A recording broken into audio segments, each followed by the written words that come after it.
Hello everyone and welcome to eToro. Today we will go over how to close one or several trades. Let's go to our portfolio. If you invested funds in a stock or any other financial instrument on eToro and you wish to receive the funds back into your account balance, then it is necessary to close the trade.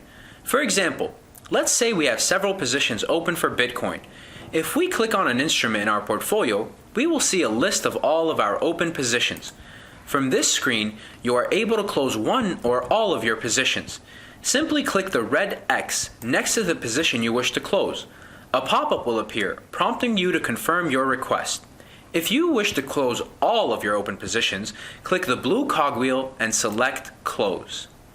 From the pop-up menu, check the box next to I want to close all trades and click the Close All button to confirm. This function is also available from the main portfolio screen. Before we conclude this tutorial, it's important to take a moment to differentiate between closing a trade and opening a sell position. If you click Trade and select the Sell option, you will not be selling the instrument you have in your portfolio, but rather you will be opening a new sell or short position. This will be an entirely new transaction which does not relate to the assets already in your portfolio. If you wish to remove assets from your portfolio, closing the open position is the way to go. That's it for now. You now know how to close a trade. Thanks for watching and happy trading.